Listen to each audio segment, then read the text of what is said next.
Welcome, everyone. It's Let's Talk About Web3, episode 14. I'm here with my co host, Easy, and our special guest, Pichi. Our guy, Ohnahji B, our co host, is on vacation this week, so we're rocking it out. And we're excited because he'll potentially come up in the chat or if not, watch this back. So yeah, we're excited to be here. As always, we'll start off with a little bit of gratitude. I guess I'll start off this week. I'm grateful for my team at Wave Wars. It's been an insane 2 years, honestly. But in the last like 3 or 4 weeks, it's been a pretty insane rush where I've been able to, I feel like, be utilized in one of my best selves. And that's like bringing the right people in to potentially collaborate with what we're doing and bringing those individuals to Hurricane because he's an absolute killer when it comes to, talking about what we're doing and what he's building, and then absolutely killing it in the dev game as well and building the whole thing. So I'm just grateful for our whole team, and then Candy on the other side, absolutely insane at killing the content game. We've been seeing a lot of our stuff start to make some progress. That it's been a blast to be able to see people really grow towards one of our projects. So it's just like it's awesome to see just like talk every single day and move forward. So I'm super grateful. I see Candy in the chat. Let's go. Thank you. So yeah, shout out to Candy, shout out to Hurricane, and yeah, we'll shoot it over to you, Easy.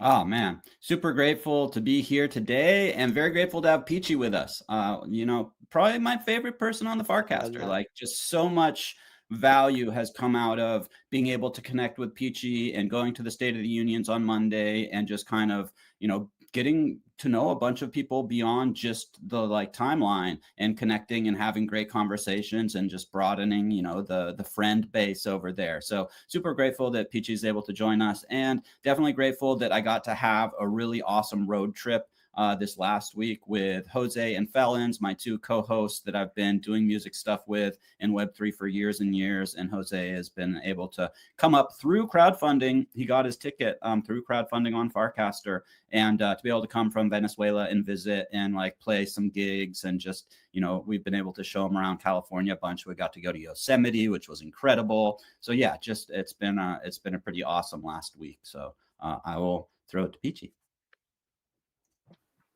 Hi, everybody. I'm Pichi. Thank you so much for having me. And as far as what I'm grateful for this week, it's gonna sound a little cheesy because it's always, friends and family who are there to support you. And I really appreciate my mom who does not have a Farcaster account, but checks my Farcaster every day and sends me little messages and reminds me to check in on things and, kind of plays along with my entire kind of existence on Farcaster. And I just love that that's something that we can share. So even though she's not into Web3 and crypto is not really her thing, she does pay attention. She asks me a lot of questions, and she's a good sounding board sometimes for when I think things are kind of obvious on the network. She reminds me that they're not, and that I need to explain things and I should write about that. And when she asks me questions, sometimes she inspires things I talk about on the union and different things like that. So I just have to give her a special shout out. And then again, I'm just, a little grateful for Farcaster being the special corner of the internet where the innovator class lives, because I meet the most interesting and amazing humans here. And I would not trade it for the world. So I know it's got its growing pains, and, we're about to start the chapter of the client wars, and I'm sure it's going to get really exciting over the next few months. But I think fundamentally we all come here because there's so many cool little Legos and things we can do with blockchain that a few years ago I never imagined. Like I used my crypto to buy NFTs, and I thought that was kind of the end of it. I didn't ever imagine a space where it would be so easy to, support my friends in different ways, or even like micro tipping, all this stuff that is now like coming to fruition. Is happening because of this protocol that we're all kind of playing with. And I can't fathom, what does it look like in 5 years? And what does it look like when money like Coinbase gets behind it and says, hey, we believe this is the next version of the internet. So, let's throw some cash behind it and go play. Like that makes me really, really excited. And I just feel very lucky to be here. Boom. Awesome. I love that. I think my favorite thing that you said about that is having your mom there. That non-crypto perspective is something that I felt like was a superpower when I came into the space in 2023, when it was a lot more of a bear. So there wasn't a lot of supply as well. So like it was a really interesting perspective at that point. And now, 2, 3 years into it, my perspective is now, a crypto native, very skewed, 24/7 in the ecosystem. So when I have those conversations with the folks that are my friends that are out of it but know a little bit of what I'm doing, it's always a great reminder of how far we've come, but how far we also have to go, right? So no, I appreciate you being here. That's an awesome piece of gratitude. I would love to have you share maybe a little bit of your story into kind of getting into crypto or Farcaster, and then yeah, I saw Philens in the chat, Candy in the chat. Feel free to ask any questions along the way.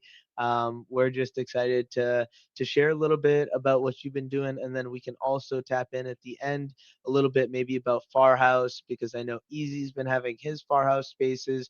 I know you've been having your Farhouse spaces. So I think maybe just tapping into that like social audio side as well. So yeah, feel free to share what you want. The stage is yours, Pichi. Thanks so much. So yeah, when I came to Farcaster, let's see, I joined in early 2024.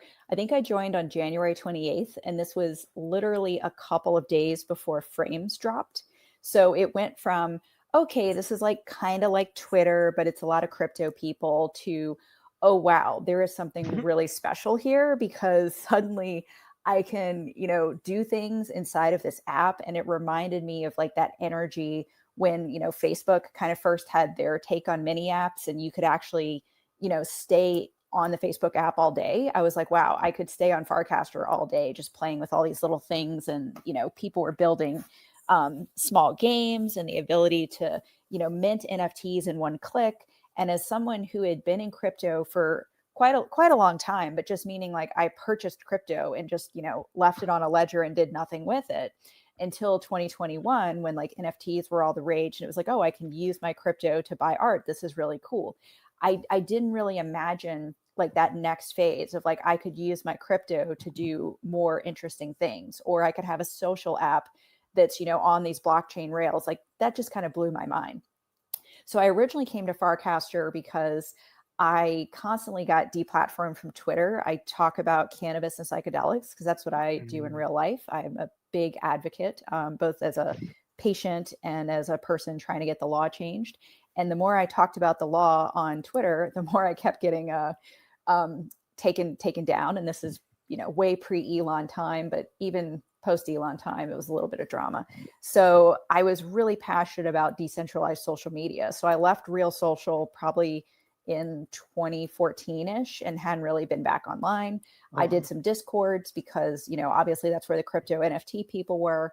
And I heard a bunch of folks who had gone to ETH Denver chatting about having a gated group chat on Farcaster for anybody who held a Buffy corn. And I was like, what is Farcaster? So I joined to see what everybody was talking about. I realized, oh, wow, this is like, what social media could be. Like, this is the internet we all dreamed of, where it's like, nobody can censor you. A big company can't say, hey, we don't like you talking about cannabis. And I'm like, yo, I'm not selling drugs online. I'm trying to get the law changed. And I posted a PDF of like the next draft of this House bill, and you deplatformed my account because you said I broke the law. Like, I did not. This is stupid. And trying to get a real human, it was ridiculous. And I was like, I'm not playing these games anymore. I'm not doing it. And it aggravated me because getting good, safe information about cannabis and psychedelics is really hard on the internet with censorability. And I understand that, platforms have some responsibility to follow the law, but we also live in a country where it's legal in certain states and not others. And we should not deprive everyone of the right to information that is accurate, because, we're still fighting a legal battle on another side. So I'm very passionate about like a free and open internet. And I thought Farcaster was the best shot at free and open internet, plus, social that's not controlled by big companies. And I got really excited about that. And I came here and I kind of jumped in, and my first few cast got, 0 likes, 0 engagement. It took me a while to figure out exactly what was going on. but I think I hit it right at the right time because frames dropped. Everybody was using frames and developers were really open to feedback then. So I was able to, use their frames and then ask questions and they would respond. And that started to feel really magical to me. So I leaned in as much as I could. I played with as many little frames that were possible. I tried to meet all the developers who were building projects. And I came across a project called Paragraph, and their founder was there and they were like, hey, we're going to make a frame that highlights paragraphs. So I said, okay, I'm going to write about things I find confusing on Farcaster. Because the best way to find good information is sometimes not to ask a question, but to write a very authoritative post on what the answer is. And then magically people come out of the woodwork to correct you and provide the right information. So I started drafting this article, putting it on Paragraph, and it was great. I met a lot of people because of that, a lot of developers. And then I met the Paragraph team and they were reaching out to help and ask for feedback. And I said, wow, this is an amazing place. I can talk to developers directly. And I was talking to the founder of Paragraph. Colin was answering my questions himself. He was tagging in members of his team, to kind of help me navigate things. I ended up writing about Ham from the LP channel. And the ham emoji was breaking Paragraph's frame because they never thought somebody would have a title of a serious written piece on Paragraph that contained emojis. They just didn't build for that. And I said, well, it's kind of important because the emoji is how we're going to do this tipping thing.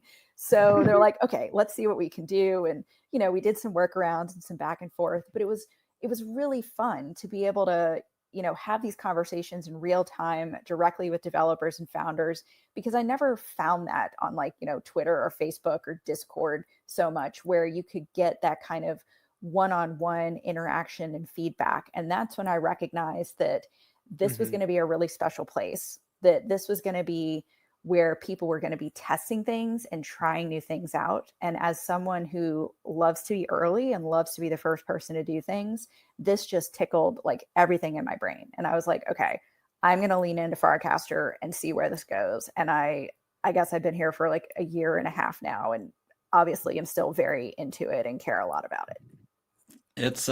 It's super special to have a place where people, especially the builders, are just building in public and are interacting with the people that are using their mini apps or their services, collecting the coin and staking it and tipping it and all these things. To have that out in the open and to have that contact makes it so much more enjoyable. It builds sort of a rapport and more trust there, because on just the wild internets, on the Twitters or the, Facebooks or TikToks or whatever, it's really just sort of, you're going in blind, and there's a lot of hype around things that is, maybe easy to get caught up in. But if you don't really know much about the people behind something, how are you going to be able to fully understand or trust that there's going to be something cool coming out of it? So yeah, that's something that I think is really special about Farcaster. If you don't mind, I actually always love to go a little deeper, to roll it even farther back, and just to hear, how did you get into crypto? Have you always been a techie? It's always super fascinating, kind of what touches led somebody into crypto first, now that we kind of know how you got on and into Farcaster. Yeah. So I guess, so I'm going to kind of share a story where I think about the folks who spent their Bitcoin on pizza, and people are like, haha, they're so dumb, they spent it on pizza. And I think, well, at least they got a pizza out of it, because I spent my Bitcoin on a BBS platform, which is a bulletin board forum, to make my signature glow and to have some people edit my little profile picture and make it animated and, do some custom back end work to make that happen. I paid them in Bitcoin, and that BBS doesn't even exist anymore. So at least those guys got a pizza, and I wasted mine on stuff because, again, it was just magic internet money at the time. Didn't really think anything about it. Didn't really understand, seed phrases and how important all that stuff was. And even though, I guess I technically have a seed phrase from that first Bitcoin wallet, I definitely don't have the Bitcoin because I spent it all on, these forums and online games and different things. Cause again, it was worthless, whatever. Right. So I know a lot of friends that kind of went through that with Doge on, Reddit, where they were like, oh, this is worthless, whatever. And then it was like, oh, snap. Maybe I should not have done that. But, you win some, you lose some. So I guess I got into it like pretty early, but I didn't take it really seriously until exchanges started to come into play. And I totally agree with people where it's, not your keys, not your coins. I get that. But as someone who was trying to do this all very legally, right? Because my motto is only do one illegal thing at a time. And in real life, I work in cannabis and psychedelics. So when we add crypto on top, got to be extra careful. I didn't really take it seriously until exchanges existed. And there was a way to, get like real amounts of money into crypto. So I was not early enough to like mine things or anything like that. Like I had to purchase my crypto and I needed a way to on-ramp and to trade, American, dollars to become digital crypto. So that's really when I thought it was more interesting. But at the time, it was really just kind of buying projects that looked interesting and, leaving them on an exchange to be like, I'll deal with this later when I need to, and I definitely had a few little airdrops here and there that didn't really amount to anything and, traded them away and stuff like that. But got the most serious about if I think this is a thing and, I want to be part of it, I should have this as part of my kind of long-term investment strategy. And when I think about investing, I always think of that as something that's a 10, 20-year horizon. So it was like, what will this be in 10 or 20 years? And, on one hand, it was like, I could, light $1,000 on fire and what would happen, right? It was like, I had to think of it that way. Like this could go to zero, but what could it be? And, what could that be worth? So I spent a few years, definitely kind of DCAing into more traditional crypto. And then looking hard at companies who were doing kind of the back end of crypto, like, the Circles and the Ripples of the world who were kind of playing around. And we'll see if that ever turns out to be anything interesting. But I was really interested in the rails because I figured if blockchain was going to be a thing, and a lot of people in cannabis tried to make blockchain a thing, to have it where our supply chain was undeniable on the blockchain. But at the time, we were dealing with mostly Bitcoin. Ethereum was too new. The thought of every step of this process, which in some cases is 500 steps from, plant to product on a shelf, thinking of the gas to like write that to every time. I mean, no, that's like $6,000, for an ounce of cannabis. It was stupid, but the tech was almost there. We were really close. So I was thinking about this from a lot of different avenues because the cannabis industry and the crypto industry have always been close because cannabis has issues with banking and crypto can solve a lot of that. But you're also, we're in enough hot water with the government and the IRS and all those people as it is. When we added that crypto layer, it started to get really sketchy. But a lot of people tried it. They tried to do, NFTs. They tried to do, customer loyalty via, coins and different stuff. I mean, people got really creative and I appreciate it because it forced me to look at crypto in a different way. So I've never been a day trader where it's like buy a meme coin and, sell it 20 minutes later. I've always thought, who's building the rails? What, crypto could potentially be, what moves any of these industries forward. And I always thought about it from that point of view. So been in it for a long time, but really not part of the crypto scene daily, probably until NFTs really got big at the end of 2021. And I realized I could take some of that crypto that was just sitting on exchange, doing nothing, or maybe, I might have had some staked in Gemini, which then got lost to FTX and, made me really rethink what is my long-term storage strategy and which companies do I trust. But other than that, it's, it's basically just sitting there doing nothing. So I was like, well, let me grab some ETH and start, buying some art because this is kind of cool. And I had a lot of fun with that. And I definitely fell in love with JPEGs, which my friend Tony is always telling me not to fall in love with JPEGs, that, he's like, the way you make money in crypto is to sell things, not to just collect them. But I am a collector at heart. I have a stock collection. I feel that. I have a lot of things that I like to look at them. I like to look at beautiful things. I like to print them out. I like to, make collages out of them. Like I enjoy art. So, should I have spent all that money on NFTs? Probably not. But did I learn something from it? And, do I have a different appreciation for it? Sure. And then it led me to, make my own NFTs, which if you had told me that 3 years ago, I would have laughed in your face because it was so expensive to mint a collection on Main. And then when Base came out, it changed everything. So it was like, well, if I mess this up and nobody buys it, I've wasted $30. And, and even saying that out now, I'm kind of laughing. I'm like, I can't believe it was $30 to mint a collection, in March of 2024. And now it would cost me 30 cents. Like they've made huge strides, right? But it's made it where this is no longer a pipe dream of like bringing cannabis on the blockchain or, bringing, art to the blockchain in like a very affordable way where people can take that chance and try. And it's not, you don't have to be an established artist. Cause I think to mint between 2021 and 2023 on Main, you really had to, promote the hell out of it. And you had to have a network and you had to have an allow list that was, 10x oversubscribed and like hope that people liked it. And you had to hype, because if you didn't sell out, you wasted thousands of dollars in gas just putting it online, right? And now with Base, it's like everybody can take a shot at putting their art, putting their photos, putting their music, putting their podcast, putting their writing, like whatever creative thing you can do, you have a chance to put it out there for everybody for pennies. So there's no longer that barrier to entry.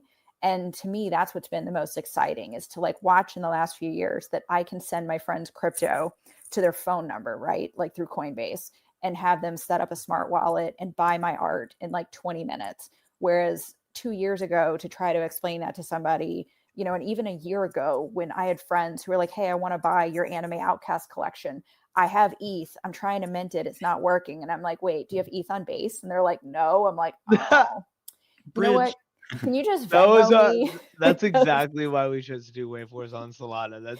That was the Hurricane's number one reason. We had NFTs before, and it was like people like didn't know how to get their base ETH, and it's like, damn, that is a challenge, right? Like, and yeah, it's just one of those pieces of infrastructure that is slowly getting solved over time. That I think I'm really fascinated by that side of one of the I like when coming from like that crypto G side of like not Web3 and like a lot of the individuals I've been introduced to in the music and art space have all gotten introduced to it through crypto through NFTs in 2021. So being able to see, that side of it and also being able to have that like emphasis on infrastructure is something that I really like. And that's also kind of what drew me to Farcaster of like, okay, we have this permissionless social graph that is kind of like open source social media, right? But then there's also like some of these other challenges of like, client versus protocol. And I've actually been recently seeing some of the things in the last few weeks that have been it's just interesting to see what direction different clients are taking. But I'm excited to see the growth of this like network of networks where more individuals and more ecosystems build their clients for their community and kind of interact with this open social graph in many different ways. And you could, in a sense, have different apps for different communities, right? That interact all with Farcaster, right? Yeah. And in that mind, for me, it's like, wow, I think I really could just like abandon all my other socials and still not have enough time for all this stuff on Farcaster right now. Never mind, right? Like as I things pretty much grow. did that. Like, because there's so much going on. Like you could spend pretty much all day and like not like get bored or do the same thing twice. You could play, 20 different games. You could, spend like, you go pop a balloon here, you go play like a word game there, you go play a shooter over here, then you go interact with some awesome piece of music and like collect it. And then you're like having a conversation with somebody and then maybe jump into a live space on Farhouse. Like there's just so much that's going on. It's actually pretty incredible. And I think we're just at that point where like the real growth is going to come into play with with Coinbase having Base app in its sort of beta phase now and going to be opening up to much more people. That's going to be really interesting. And just sort of to take it back to some of the things Pichi was talking about with like cannabis and the blockchain and crypto, like back in those early days of, 2020, 2019, 2020, when people were starting to like come up, with more of these ideas of tying those things together, we had a government that was really anti-crypto. So I'm hopeful that when we get some, a little better guidance and legislature and have some clarity on like, different blockchains and what we can do with them, that will make it. And of course, with the development of like lower transactions and a lot of different blockchains to choose from, that could be, really helpful for the cannabis industry. It was, I was working in CBDs, probably like 2016, something like that, 2015, 2016, sort of started helping a friend that was doing a small CBD company. And then in 2019, when I learned about like, smart contracts and NFTs and was really diving in heavily to blockchain and the artist communities and stuff, like one of the first things I wanted to do was like, oh, I want a vending machine that's like in metaverses where you buy an NFT, you get a dope piece of art, and then you can like trade in that for like a jar of salve or like some tincture or whatever. And it just like there was too much legal gray area to actually do anything. But I think, possibly now or in the coming future, that could be done without that sort of like, giant looming dark cloud over you. So I think we're coming into some really interesting times for that as well. Yeah, like that's a literal burn to redeem that 5 years ago would have been expensive and impossible. And today is probably like, in a legal state, possibly like a thing you could really do, right? And the fact that we now have tools, which again makes me so excited about, Farcaster and some of this underlying stuff, like what they've done with their wallet and what Coinbase has done with their wallet is, before, like when I was trying to explain to people, they had to bridge their ETH and do all this nonsense. Like it was so hard. And now I could just be like, hey, Venmo me $5. And then I Venmo, not Venmo, sorry. They Venmo me $5 and then I send them $5 in USDC, right? So like neither one of us has lost anything at this point, but now they have $5 digital dollars. And with $5, they can get on either of these apps and they can just start instantly playing things and doing things. Because if they try to buy something that's Solana or, buy something that requires some ETH gas, like the wallets just take care of it now. And that's been kind of a slow burn and maybe not as big of a deal to those of us currently on Farcaster because we know how to switch all that stuff and do all that. But for somebody that has no idea, when they just click and it works, that's the magic. Like they don't need to know, oh, I'm sorry, you need ETH on base, or this one's in USDC, or this one's in, that's a different chain. That like they just click the button where they say buy and it says, okay, give me 3 extra seconds. Cause in the background, it's got to go bridge or it's got to convert it or do whatever, blah, blah, blah. Nobody cares. It happens like magic and boom, they have the NFT they want or the, key to open up a mini app, or they bought their 5 extra lives or their farm points or like whatever the thing is. We have to make it that easy where people just click and it works before we can onboard normies. Because as much as I would love my mom to have a Farcaster account, sometimes she asks me questions and I'm just like, oh my God, you should have like no money tied to this at all because this is a hard thing to explain. And even thinking of my tech savvy friends, I'm like, whoa, do I want to like, encourage them to do this when crypto really isn't their thing? And I'm like, we're close, like we're closer than we've ever been. But I still think it needs like a few more months, a few more, people really hardcore testing it. And for a team like Base that has the resources and wants to onboard non-crypto native people and teach them how they can use their existing content and existing platforms and bring that all over to Web3, when those people start having success stories, that's when it's time to bring my somewhat tech savvy, familiar with apps kind of friends and be like, hey, I'll send you your first $5 to get you started. You play and do whatever. But remember, this is real money. This is a real thing. Like, think twice before you interact with wallets and stuff. And, we saw that happen last week. I mean, last week, we had like several scams that a bunch of people, got scammed, not because they did anything wrong, because they were extremely coordinated scams. But it's like, we have to remember that this is real money. This does have real stakes. And that's something that doesn't get talked about a lot because we're all crypto native. And we've all been scammed before. Like if you've been in Web3 for more than 5 years and you haven't been scammed, you're a unicorn. Like, I don't know how you did it. I don't know how you went through the 2021, 2022 phase without having a Discord hack or a Twitter hack or a, fake website. Like we all saw that stuff. And to think that this is also easy now, it's like, it's also ripe for taking advantage of new people. And like, that's something too, that I think as this stuff grows, we're going to have to talk a lot more about, and the teams are going to have to do a little bit more education of like, yo, this looks seamless to you, but here's, bad things that can happen, and here's how we prevent it. Like we make sure that, you can't one click and have someone drain your entire wallet. Like we can prevent that, but we can't prevent if you, click a malicious link and then give them your seed phrase. Like that's something you should never do. And that's the kind of education that those of us who cut our teeth in Web3 know better. And like, even now, I know I should not be doing so much with my Farcaster wallet because it's a hot wallet, and I'm still doing it because it's convenient. I've let Right. override my sanity. Yeah. So I'm like, I feel that.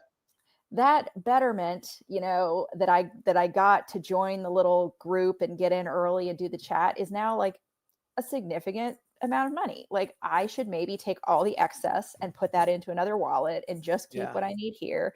Or maybe I should put it into a Farcaster connected wallet, but not the Farcaster wallet. So like, I'm trying to think even of how to use this more strategically, because I think if you've been on Farcaster since they introduced the wallet, you put your initial, $10 in to like get started. If you've been playing around and paying attention, like you should have at least a couple $100 in there because of airdrops and participation and, catching the right alpha on the timeline to like, buy some things or some creator coins. Like at this point, we should all be sitting back going, this is fun and this is convenient, but we need to like go back to our Web3 roots and think about security before we like bring all of our friends on here and then have them cry into the phone that, hey, I lost $1,000 because, I clicked a mini app or I clicked a button and I thought it was safe. And it was like, oh, there's no such thing as safe. Like we have 100%. To rethink this. As we abstract away the crypto layers, people get lax with that privacy and security portion, right? That's super important. And it's just like a lot of things that are there in Web 2 that are just digital hygiene pieces that now that you do, custody your crypto and you have hundreds of dollars tied to 15 words, things are a little different than traditional rails where you can get your money back from the credit card company, right? Totally. So I love that. I actually think that's a really good bit about kind of really focusing on having your Farcaster as your hot wallet and not really having anything more than triple digits in there really, and moving some of those coins off to a vault or another wallet that's less hot. Yeah. Well, even now, we've been very lucky where the couple of things that have gone wrong, right, which have been like bad actors exploiting Farcaster developers, right? Like it's been intentional. They've gone after these developers because they were popular projects. Like I don't think anybody like fundamentally did anything wrong. It happens, right? Contract exploits happen, things happen. We all learn from it. And by talking about it publicly, we all get better. And every developer goes and, patches those holes and we help each other out. But we've been lucky where some people are like, well, if something bad happens on Farcaster, it's okay because you'll probably just get reimbursed. And I'm like, no. That is not the way we should think about this. We should be extremely grateful that the two major things that happened happen to teams that are very well funded and very much care about their user base and their reputation and had the money to do it. For instance, if I put up an art contract because I was playing around on Claude and said, let me deploy my own NFT contract, and I put something in there that had an exploit because I'm not an expert at contracts, and people got drained and then expected me to personally reimburse them, I would not be able to do that. If it was like $1 mint and, a couple hundred people lost $1, like I could cover that. But if it was something significant, I couldn't. And I don't think we should put that expectation on, well, if it happens on Farcaster, don't worry, they'll just reimburse you. It's like, no. This is an exception to the rule. Exactly. That's super, like so rare, but it does point to the quality of people, developers, builders, community on Farcaster, that the few things that, like I've had a couple of, projects that I interact with on the daily where those exploits were taken advantage of. And it's just like, it's like a unicorn when those developers are like, hey, we're making everybody whole. And luckily, none of those were more than like a few bucks, kind of maybe like $10. And it wasn't like whole wallets being drained. It was like your little wallet within the app, or a transaction fee that was higher than normal that people, were just excited and overlooked. But yeah, we've been like super, super blessed to have that type of like responsibility and high level of care for the people. And in the, the major space, that doesn't happen. And it again, just like, puts the community here on this like really, really top notch level. I think Yes. sorry if you're gonna continue. I was just gonna say I think that shows really well how Farcaster as a social network has curated a culture of creating reputation by putting some of these things on chain and having them be actually permanent instead of it's on the internet, it's permanent forever thing that I was told as a kid always, which is kind of true, but like only if it's archived, right? So things do get lost, but technically in the blockchain that never happens. As well as I feel like because it's a smaller neighborhood of people right now, as you go about your way in this network, people like your name is associated with the things you do and how you interact with people. So I think people take a much different approach to how they interact with individuals with this social media than they do with crypto Twitter, definitely, right? But Yeah. even like an Instagram or a Reddit or some of these other platforms. So I think it's a really good amalgam of some of those things where it also leaves it as a open world for people to also build their own things on top of that. If they don't see something that's for them, they can actually just build it. Yep. And I think that's just right the coolest thing. Like you said, making them whole, showing that like that makes such a big difference to their reputation. All of those individuals that are there will 100% be, believers and community members forever from just that. And I also think that like just as a whole, like that, like you guys are saying, it doesn't happen in the general crypto community like at all. So yeah, it's just a nod to how awesome it is to be here at this time. And I think someone touched on, I think it was Pichi, you touched on having the ability to just like in the base app buy something that's not on the right chain and you might not have gas for it, but it do it all seamlessly behind the scenes. I think that's huge. Something that I believe it was the Creator DAO said on the GM Farcaster podcast about how they see the base app as potentially the future of like onboarding individuals to being able to like do a lot of the things that you need to use multiple on rails and ramps and different things to do because Coinbase right now is probably one of the biggest behemoths in the crypto space. They're able to put everything together into a seamless app and also just leverage the integrations that blockchain brings, like having Zora be able to be there so that every single post they make is a coin, being able to leverage their backend on Farcaster so that everything that they're doing on their Coinbase wallet that's now the base app is now in a social interaction and on the feed and not just about trading. So all of those individuals that are in crypto, but like you said, not in Web3 or into the trading or the community, now see the social graph of even just like maybe the people on their phone, right? But it just is that integration where like people can just start doing things. And one of the coolest things I've seen, because we're big on on-chain music at the ZAO, is the Tortoise mini app and the fact that you can Yes. click and get a music NFT from your timeline. So like anyone that you're following could send you could see it in any algorithm and 3 click and you could probably make that less in a different client maybe. But 3 clicks and you could get it in your wallet bot and that person gets the money immediately. And also the fourth thing is the fourth click is an immediate share back to your social graph. So just like this pipeline of social media growing, recreating this like NFT culture and bringing that back is super exciting because of the ease of like it's a lot.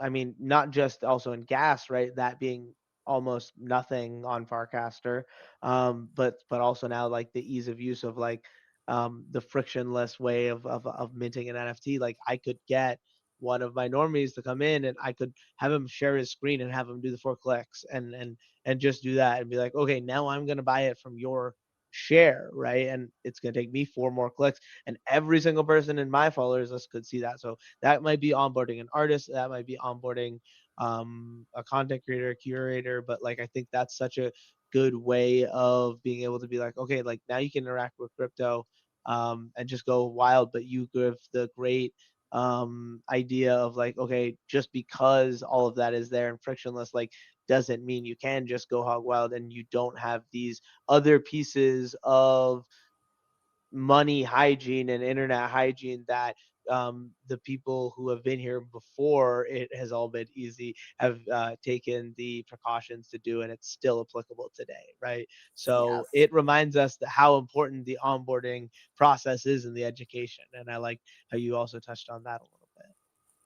I think that these new, blockchain social media platforms, and especially building on the Farcaster protocol, could be what makes like music and like music on the blockchain finally have some success, because it's been a pretty rocky road for musicians. NFTs first, as Pichi was talking about earlier, it was such a high cost thing to even just mint an NFT on Ethereum back in the day. So that was prohibitive, and just getting exposure. Now you could have just the people that are following you. If they follow you, they like your music, you could drop on Tortoise and sell a bunch of NFTs over the course of whatever, a week or something. And maybe they're not super high like value, but you're getting your music distributed. You're making a little bit. The majority of that is coming to you. So I'm excited to see how kind of music can fit into,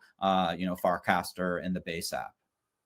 Yeah, and again, it's just, some of the stuff we're just really early on, right? So like musicians who have dealt with Spotify and Apple Music, like they can tell you till the cows come home about, how predatory these platforms are and how, yes, you're paying for distribution and what they're doing, but we don't have enough consumers yet. Like I can tell when people are like, why would I buy a music NFT? I'm like, oh, you've never had your iTunes account taken away, have you?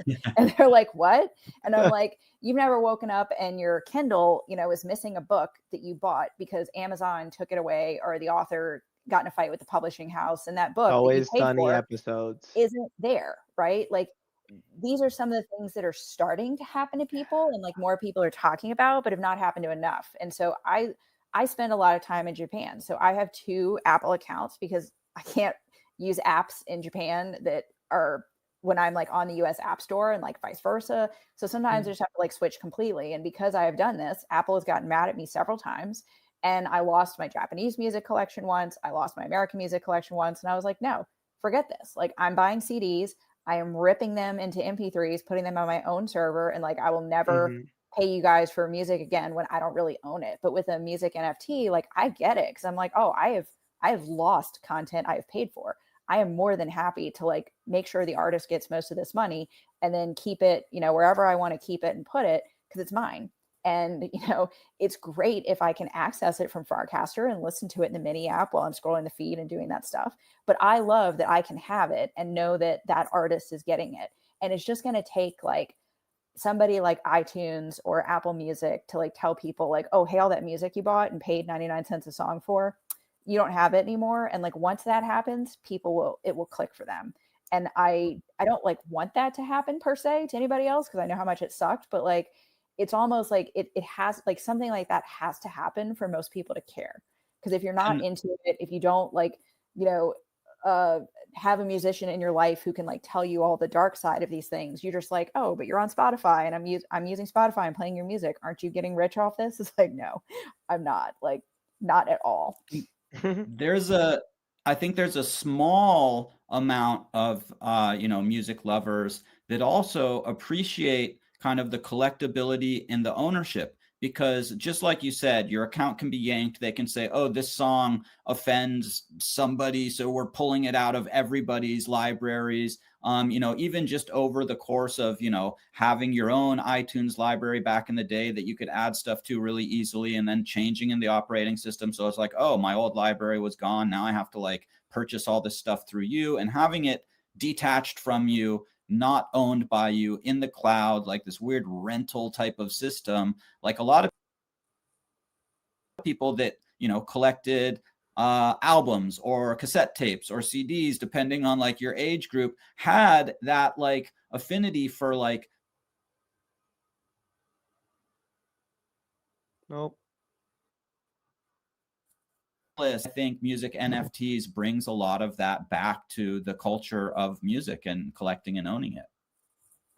Yes, I do love the chat too, is talking about IPFS, because that's another thing that like a lot of people are not aware of, is that sometimes on chain is like, well, the transactions on chain, but not necessarily the music or the art and things like that. Yeah. And that's another good point too, right? Like it's so easy now that we sometimes forget like the back end of things. The same way it's like Farcaster's making this so easy to use a wallet. It is like excellent points that sometimes this stuff is not as on chain as we think it is, even like our cast and stuff like that, you know, our FIDs, I call them FIDs, like don't tell anybody, but I call them FIDs, not FIDs, are, you know, you bought your FID and that is on chain, but like your cast are not actually written on the blockchain the way we think of things being on the blockchain, right? Like this is where we joke about it being sufficiently decentralized. So we do still have some issues with that, where it's like, is your art really on chain, or is it on somebody's server, and that server could go away? And you know, that's something we need to think about as we get serious about like collecting. And if we're all going to start collecting again, I think people have good points here, where it's like, it's not as really there as you think it is, and maybe we need to start pushing that as artists, of like, it's much more expensive to put the entire, you know, JPEG on chain, which is why I think a lot of some of the pixel projects are like, no, we're fully on chain. Whereas, you know, your fancy, you know, JPEG might not be, because to actually mint that on chain would cost a ridiculous amount of money, you know? So we have to think about that when we start doing media and videos, and, you know, what are you really buying? Because like it looks on the front end from Zora that you're buying the picture, you're buying the video, but you're buying like the coin, right? So this is where the seamlessness of one click and buying things, it's like, ooh, now we're almost kind of the dark side of it is like we're recreating those things where you have to pick a platform, you have to pick a thing. And sometimes folks don't understand, like you're not buying that video. The same way with Farcaster collectible cast, right? Like you're not buying the art. It might look like that, like, oh, it looks cute in your Warplet, you know, or your Farcaster wallet, but like you didn't actually buy that person's art. Some artists said, hey, buy this and I'll make you a real art piece, but no one is really putting it there hoping to sell their art for $1. They're putting it there and you're buying their cast as a way to like show them support. But I think a lot of folks are going to be sad when they go look at it on OpenSea and it's like, oh, I didn't get the video or the, you know, the JPEG or the picture. What? I just got the cast, huh? Like, this is some of the stuff where we make it look so seamless and easy on the UX, we forget that behind the scenes, it's maybe not as seamless and pretty as we think. No, That's been something. Oh, go ahead. No, go for it, Easy. My rural internet disconnected for a little bit, so I'm not sure how much of my last little statements came through or not. But yeah, I think the whole, you know, kind of messaging of, oh, your art's on the blockchain was pretty false, because I think for a year, I thought all the NFTs I was buying were like, everything's on the blockchain, but most of that is just a pointer to the art. If it's on IPFS, if, you know, you're using something like Arweave, it is, gonna be more, you have a better chance of it staying actually up there and accessible. But yeah, most things that are quote unquote on the blockchain, it's actually not there. There's some metadata and a pointer to the image or the video that's hosted on some other server that could go down. And so I think that's important to, you know, let people know too. It's a great topic to touch on. And also it's a great point that, yeah, a lot of the, you know, kind of pixel art and things like that can go on chain easier, because it's a lot cheaper to put a pixel image onto the blockchain versus, you know, say a video or a song, or even, you know, a high quality photograph or something, which is something that, you know, doesn't get a lot of attention. 100%. Yeah, especially if you think about, you know, buying a very high-end, well-known artist who is selling a one-of-one photograph, you know, as an NFT. It's like, what am I actually buying? You know, like, it's like, oh, if you're going to spend $1,000, you know, on this thing, like, make sure you know what it is. Because if it's a couple bucks, you know, and like a few people in the chat are saying like, oh, a couple projects, you know, disappeared. But if you spent $600 on it and it disappeared, you're going to feel very, very different than if you spent $1 and something bad happened. It's like, you know, we have to start thinking about some of that stuff as we move into this future. And if, you know, collecting becomes cool again, which I hope it does as someone who makes art sometimes, that, you know, it's a thing. And the easier it is on the front end, probably the maybe not so easy it is on the back end. And it's worth a good conversation. And whole platforms have gone down where people spent, you know, maybe multiple ETH, so thousands and thousands of dollars on, you know, digital art or photography and things. And these platforms go down. They don't always have a backup plan. You don't always, you know, it can be basically a blank NFT, and you could have spent like $4,000 or $5,000 on something if it was a one of one from a popular artist, you know, from whatever 2020 or 2021. So it's something definitely that people should be aware of. Yeah. Prism here is sharing a little bit about on-chain music requiring either the music needing to be encoded into the smart contract itself, and then your other options are using IPFS with pin service or Arweave with 200 years, which is like, okay, that's 200 years, but technically not permanent as well, right? So if you really want your music NFT to be there forever and on the blockchain, you need to encode it into the smart contract, like Prism's saying. So yeah. Shout out Prism. Yeah. And I saw we had a question from Candy a little while back that just popped back into my head, and I wanted to get Pichi's thoughts on this. She said her daughter just turned 13, I think it was, and like, what was your thoughts on someone of that age joining Farcaster? So it's always been really interesting to me because I enjoy Farcaster, and I realize that Farcaster has a few demographics, right? Like, it's definitely very elder millennial heavy. There's a lot of, you know, Gen X folks, and I can kind of tell when people posted their, you know, first cars or their first album they bought, like where the age range is. And I always thought they've been very lucky content wise, right? To like not have a content moderation team. And I'm sure you guys know, like, not everybody could cast videos for a long time. And like, and a lot of that's because they don't have a dedicated content team who's looking at things and making sure. And a lot of it has been assumed that everyone there is an adult, and because there is money that you have, if you have money, you're probably not a small child. And, you know, I've never really worried that like who I'm talking to is not a adult. And as they started onboarding the college kids, like particularly, they were like, let's onboard more folks who are not the average Farcaster demographic. And some Farcasters started onboarding their kids who were, you know, early college age and thinking about younger. We started to really have that conversation. And what was pretty funny was, I think Bert Wurst, our lovely Farcaster Dachshund, was asking about collectible casts, and they said, oh, you've got to be 18 to do this. And he's like, well, does dog years count? Because I'm definitely not 18, but the assistants are. So, you know, technically it's okay. But it was something where I'm like, you know, this is going to be something we have to really contend with over the next time. And especially knowing that Coinbase Wallet, Jesse posted publicly that their wait list is 700,000 people long. And that's people who went to the website and clicked, put me on the Coinbase, you know, wallet app waitlist. Like, that's huge. And I'm sure a lot of those people are going to be a bit younger, and we have to like think, what does that look like, and what does our content look like? Because there's a lot of art maybe that is not necessarily, you know, safe for work, and potentially not safe for younger art eyes. And to me, it's a challenge, right? Because I mean, that's sometimes the legal definition of pornography is, you know it when you see it, and you know art when you see it. And sometimes there's a hard line, or there's things that I would not want. Like, I wouldn't want to be scrolling Farcaster with my colleagues per se and have some of that art show up.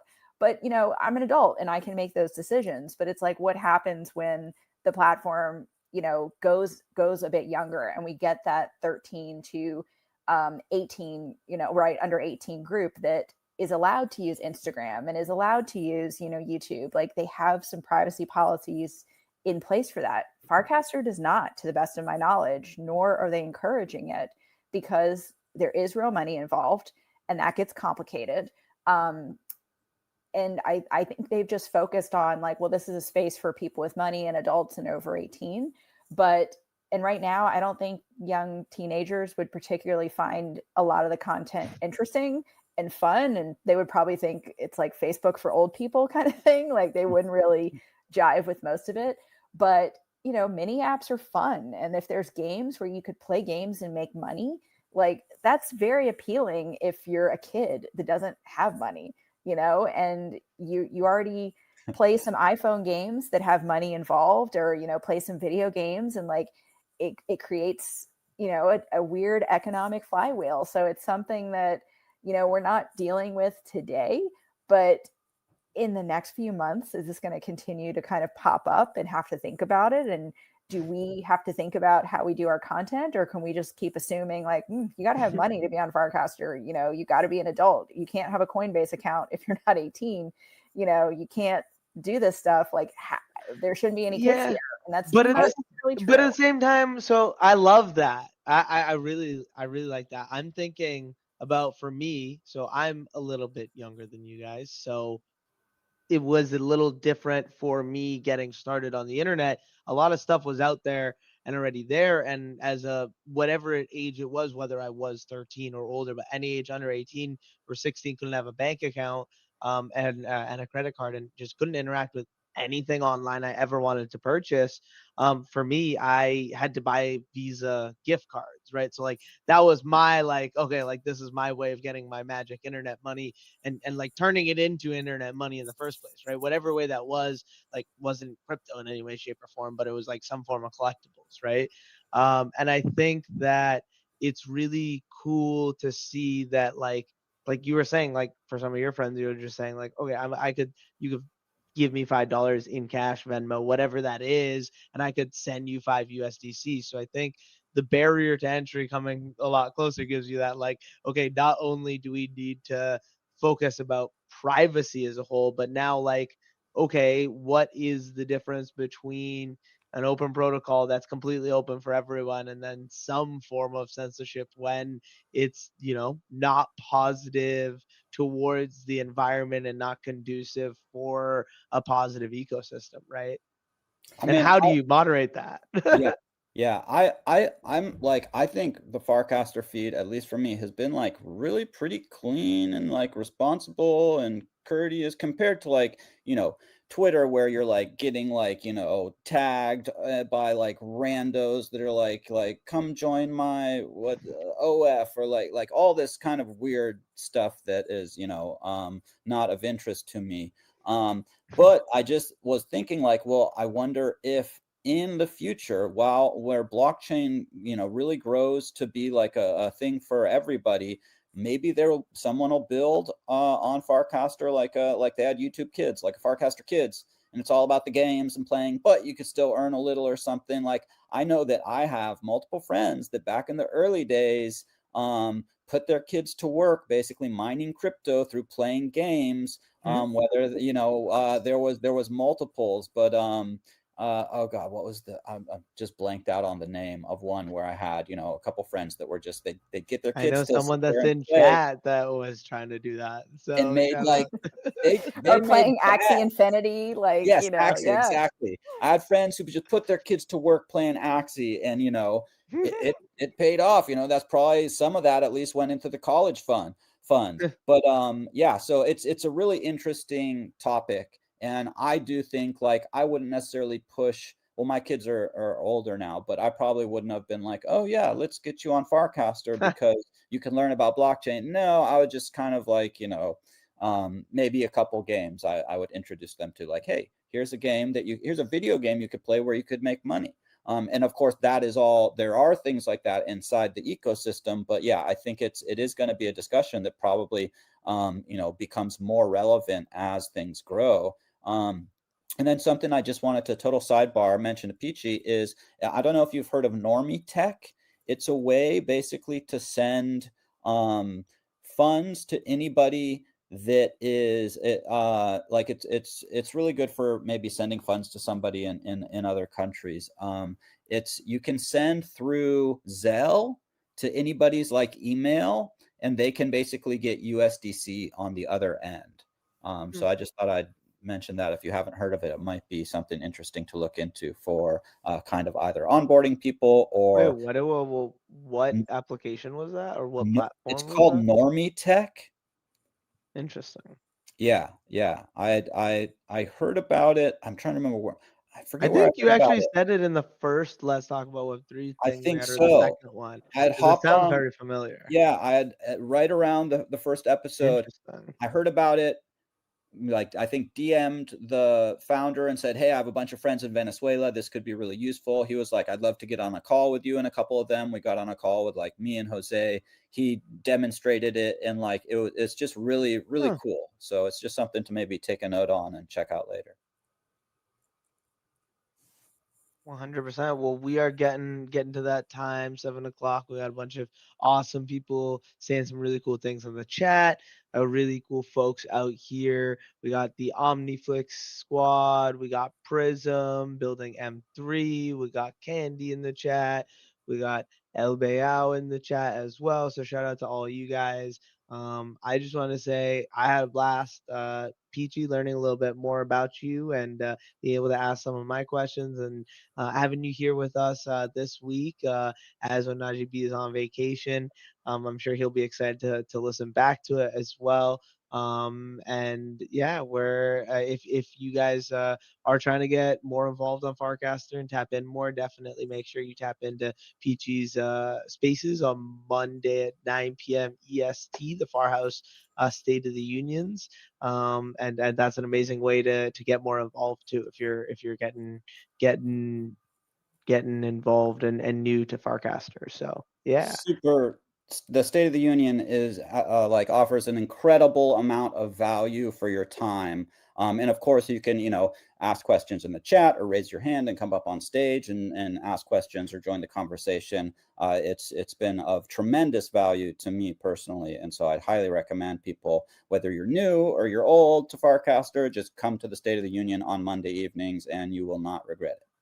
Oh, thank you guys so much. And I'm so glad we met that way, right? Because like voice is an amazing way to just like rocket launch a friendship and be like, oh, these are real humans who are cool. Like, of course, I'm going to follow them and see what they're up to and join them and all that stuff. So super appreciate you guys having me here. And just as a FYI, I just looked in the App Store. So the Farcaster app is rated 12 plus. So they might have to think about that in the future, because the base app is rated 17 plus. So I guess because, Coinbase is financial for sure. And so their lawyers have probably thought through a lot of this already, and they're probably onboarding 18 plus. That would be my guess. So that would be something fun to kind of watch as we grow, right? Because right now it's a cozy corner, but if there's 1 million people on Farcaster next year, we're going to be having a lot of these conversations about what is, uncensorable social media mean when we involve kids, because that changes the dynamic. Because then what I can say to a group of adults, what I can say to you guys on Twitch, very different than what I might say about, the way I speak about cannabis and psychedelics and art and money. If I knew 13-year-olds were answering, it'd be very different than the way I would talk about it if my audience was all adults. And, a lot of us can do that. We can have those conversations and switch, but that's a big culture shift. If we tell people like, hey, we have to be inclusive of kids here. And, that could be a dynamic where there's certain clients that are like, no, this is the adult client. This is the kids client.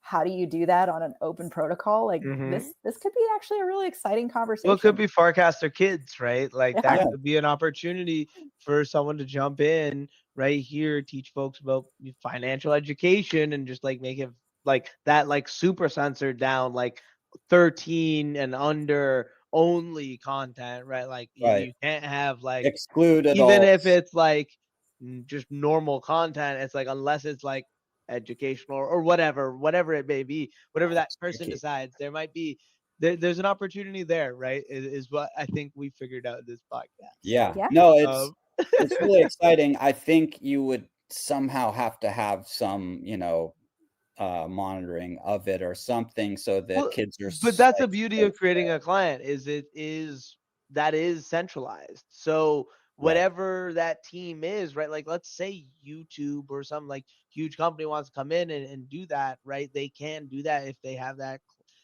staffing and capital, Yep. right? So could be really cool. I'm excited. I think there's a lot of cool things. Maybe that's something OmniFlix can come in and do and create that like educational TV channel and start that. But thank you everyone for stopping in. I saw a lot of awesome folks in the chat. I see Philens there as well. I know Philens and Easy have their Farhouse spaces on Fridays as well. So make sure you tap in with that.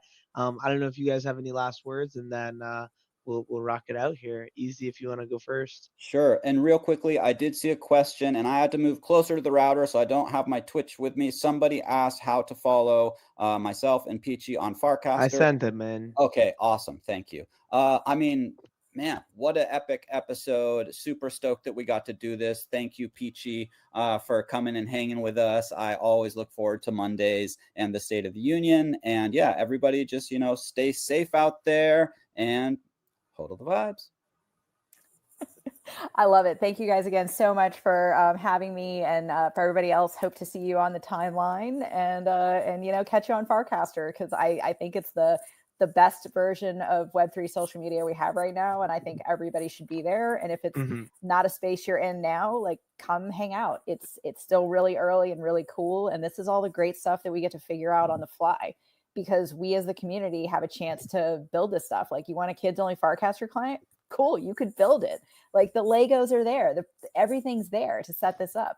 You want a adult only Farcaster client, you want to replicate something, much more catered to a different thing. Like, you could do that, because there, even Supercast went open source like literally a week ago. So you have something you could download and probably vibe code, your way into pretty quickly. And that is just not possible. You can't clone Reddit and get anybody on Reddit to sign into your app, but you could clone Supercast tomorrow, put some rails around it, and have your own client that everybody who's already on Farcaster could sign in with using their Farcaster ID. And that's pretty amazing that, like, that's the world we're in. You could plug all those Legos in and build whatever you want to build. And that's why I love Farcaster and want to keep building here and hanging out here.